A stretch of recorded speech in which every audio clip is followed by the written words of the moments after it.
পেটের টানে মৎস্য শিকার করতে গিয়ে নিখোঁজ এক মৎস্যজীবী, চিন্তায় মগ্ন পরিবার। পূর্ব মেদিনীপুর জেলার কাথি ১ নম্বর ব্লকের বগুড়ান এলাকার বাসিন্দা তথা মৎস্যজীবী তাপস বর মৎস্য শিকারের জন্য শনিবার দুপুর ১২টা নাগাদ তার ট্রলারটি প্রথম রওনা দেয়।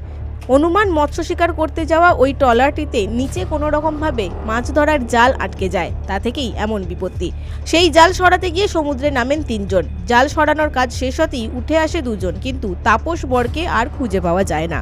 এই খবর ছড়িয়ে পড়তেই পরিবারের কাছে পৌঁছায় মেদিনীপুর জেলা মৎস্যজীবী উন্নয়ন সমিতির সভাপতি। ডিএসপি সাহেবকে খবর দিয়েছি, আমাদের এই যে ডিএসপি ডিএনটিকে ওসিকে খবর দিয়েছি, মৎস্য দপ্তরে খবর দিয়েছি যে ইমিডিয়েট খোঁজাখুঁজি, কিন্তু কাজ কিন্তু ইমিডিয়েট, এবং ডিএম থেকে এসপি থেকে শুরু করে সবাই কিন্তু খোঁজাখুঁজিতে ইনভলভ আছে। গেলে আমার খুব কষ্ট লাগে। আমি আজকে সারা দিন আমি এই ব্যাপারটা তদারকি করার পরে আমি সন্ধ্যার দিকে জেলবাবুকে বললাম যে আমি বিকেলে বা সন্ধ্যার দিকে যাব, কারণ আমাদেরকে খোঁজার দিকে করতে হবে। আবার মৎস্যজীবীর বাড়িতে যান, পরিবারের সঙ্গে দেখা করেন এবং তাকে খুঁজে পাওয়ার ক্ষেত্রে সমস্ত রকম সাহায্য করার আশ্বাস দিয়েছেন।